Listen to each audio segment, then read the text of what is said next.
नमस्कार दोस्तों। आज हम बात करेंगे, अगर आपने तय किया है कि हालात आपके कमज़ोर है, आपका वक्त सही नहीं चल रहा है, तो ये वीडियो पूरा देखिएगा। आपकी ज़िंदगी बदल जाएगी, आपकी सोच बदल जाएगी। अजूबा के नज़ारे इस महिला की जिनके 2 बच्चे और 1 बच्ची थी, लेकिन दोनों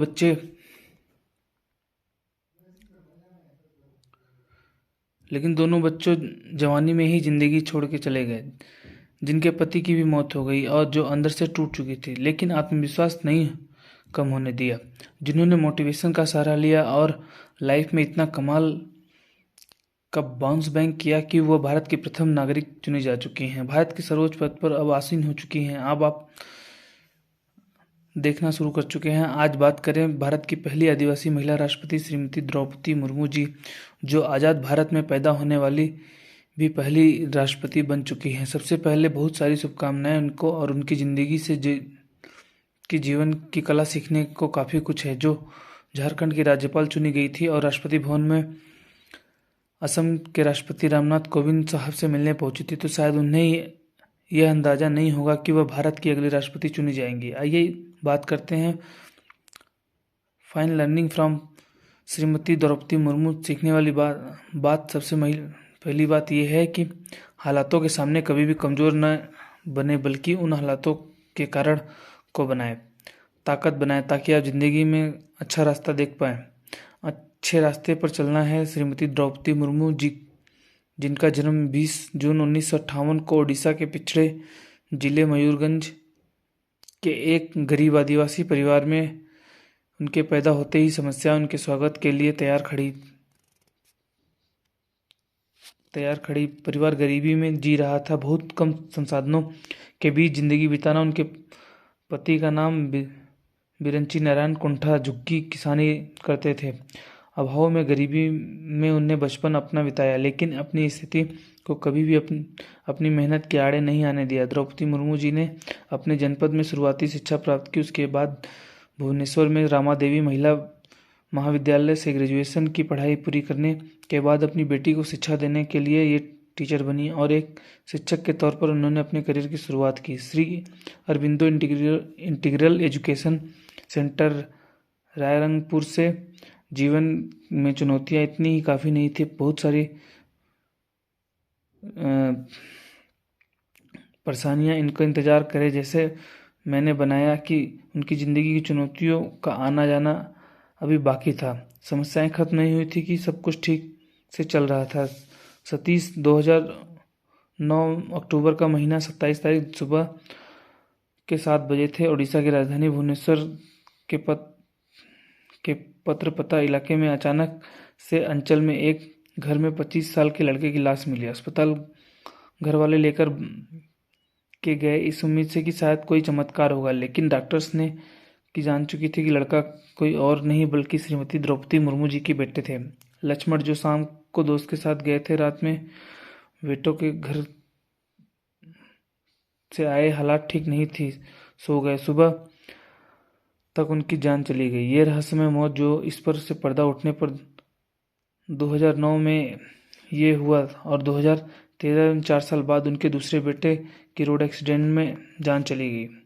दोनों जवान बेटों की मौत से द्रौपदी मुर्मू जी उबर भी नहीं पाई थी कि उनके पति की भी जान चली गई। द्रौपदी मुर्मू जी के पति 2014 में दुनिया को छोड़कर चले गए। श्यामचरण मनोज कन्यादान को दिल का दौरा पड़ा था, उन्हें भी अस्पताल ले जाया गया, जब तक उनकी जान जा चुकी थी। श्यामचरण जी बैंक में जॉब करते थे। अब द्रौपदी मुर्मू जी की फैमिली में सिर्फ उनकी बेटी इतिश्री मुर्मू है, जो भी बैंक में जॉब कर रही है। द्रौपदी मुर्मू जी, जो अंदर से टूट चुके थे, उनकी ज़िंदगी में इतना सब कुछ इतना जल्दी इतने कम समय के अंतराल में हो गया था। उन्होंने अध्यात्म का सहारा लेते हुए राजस्थान के माउंट आबू में ब्रह्मा कुमारी संस्थान में जाने लगी। कई दिनों तक मेडिटेशन करने लगी, ध्यान करने लगी, तनाव कम करने के लिए कोशिश करने लगी। उन्होंने राजयोग भी सीखा और संस्थान में के अंदर अनेक जो कार्यक्रम थे, उनके कार्यक्रम में हिस्सा लेने लगी और उनके अपने आप को और ताकतवर बनाने लगी। कहने का मतलब यह है कि हालात चाहे जितनी भी विपरीत हो जाए, आपको पहाड़ की तरह बनना है, आपको ऊपर उठना है। तीसरी सबसे बड़ी बात जो द्रौपदी मुर्मू जी की लाइफ हमें सिखाती है, लाइफ में आप ईमानदार रहें और अपने पैशन को फॉलो करते रहें। सही रास्ते पर चलते हुए एक न एक दिन आपको अपना लक्ष्य जरूर अचीव होगा। गायत्री की महिलाओं के लिए पॉलिटिकल रास्ता, जो कि पॉलिटिक्स में जाना बड़ा मुश्किल होता है, बड़ा सफ़र को कठिन होता है, पत्थरों से भरा होता है, और द्रौपदी मुर्मू जी का यहाँ तक पहुँचना कोई आम बात नहीं है। दुनिया उनके बारे में बात करेगी जिन्होंने तमाम संगठनों का सामना किया। शुरुआती दौर में अपने पॉलिटिकल करियर की शुरुआत उन्होंने बीजेपी के साथ की थी। उड़ीसा के बीजेपी जुड़ने के बाद 1991 में उनको भारी जीत मिली और रंगपुर पंचायत से उन्होंने पार्षद का पद संभाला। उसके बाद उनकी पार्टी ने उसने पैशन को देखते हुए उन्हें अनुसूचित जनजाति मोर्चा का वाइस प्रेसिडेंट बनाया। आज 2002 से 2002 में आप बीजेपी और बीजेडी जो कि संगठन की सरकार थी, उन्होंने उस समय वो मंत्री बनी, और उसके बाद 2002 से 2004 तक फिर से उड़ीसा की मिनिस्टर चुनी गई। उसके बाद जो कुछ हुआ वो आपको मालूम ही है।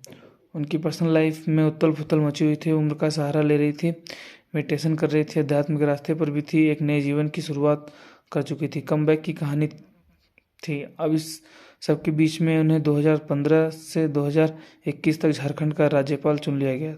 2022 में वे अब भारत की पहली आदिवासी महिला राष्ट्रपति चुनी जा चुकी है। अब उनका सफ़र हमें बताता है कि जीवन में आप सही रास्ते को चुनिए, उस पर चलते रहिए, एक न एक दिन आपको आपकी मंजिल डेफिनेटली मिली। और चौथी सबसे बड़ी बात वो सिखाती है लाइफ में, अब जब अनबायस्ड रहिए, निष्पक्ष बने रहिए। गवर्नर चुने जाने के बाद द्रौपदी मुर्मू जी ने झारखंड स्टेट में संवैधानिक प्रमुख के रूप में पक्ष और विपक्ष दोनों नेताओं की बातें सुनी। उनके जब उनका कार्यकाल था तब उस वक्त राजभवन का जो द्वार था वो हर संगठन के लिए, हर व्यक्ति के लिए खुला रहता था। बीजेपी की जो पुरानी सरकार थी और जो झारखंड मुक्ति मोर्चा सरकार थे, दोनों ही सरकारें को कई सारी नसीहतें द्रौपदी मुर्मू जी ने दी है।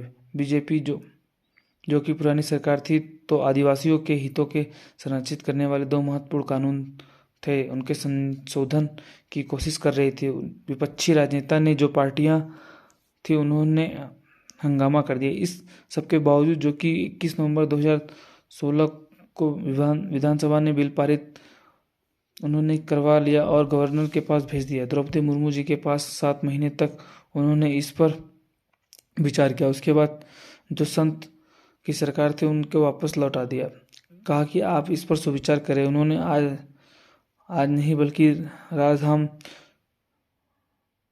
धर्म निभाया। और आखिरी सीखने वाली सबसे बड़ी बात यह है कि जो मेमोरी से आप मोटिवेट हो सकते हैं, आपकी ज़िंदगी की जिम्मेदारी है, इससे भी आप इंस्पायर हो सकते हैं, कुछ अच्छा कर सकते हैं। मुर्मू जी से इनकी कॉलेज की मुलाकात होती है, दोस्ती होती है और प्यार में बदल जाती है।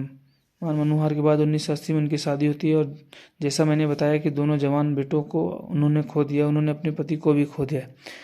इसकी ज़िंदगी में वो बुरे बुरे लम्हे भी आए, लेकिन उन्होंने जो अपने बच्चों के साथ तकनीक का जीवन बिताया था वो खूबसूरत लम्हे थे। उनको सोचने की सोच द्रौपदी मुर्मू जी, जिनका ससुराल पहाड़पुर गांव में था, उन्होंने अपने घर को ही स्कूल में बदली थी और उनका नाम रखा था श्यामा लक्ष्मण शिवपुर उच्चतर माध्यमिक विद्यालय। द्रौपदी जी ने अगस्त 2016 में अपने घर का स्कूल में बदल दिया और हर साल अपने बेटों और अपने पति की पुण्यतिथि पर यहाँ जरूर जाती थी और अपनी उस याद में ज़िंदगी में मोटिवेट होती रहती थी और आगे बढ़ती जा रही थी।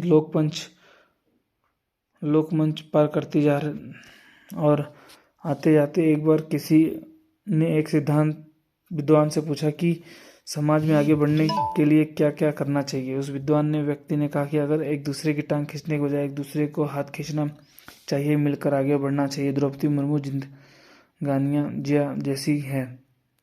एक बार फिर उन्होंने भारत के राष्ट्रपति चुने जाने के बाद बहुत सारी शुभकामनाएं। उम्मीद है कि आपको राष्ट्रपति के कार्यकाल में भारत और प्रगति करेगा, निरंतर प्रगति के रास्ते पर चलते। आखिरी में कई बार जा चुका हूँ, कर दिखाऊंगी जैसा कि दुनिया करना चाहे। आपके जैसा मजबूत बने रहिए, विश्वास रखिए, प्रभु की कृपा आप पर जरूर बरसे। धन्यवाद।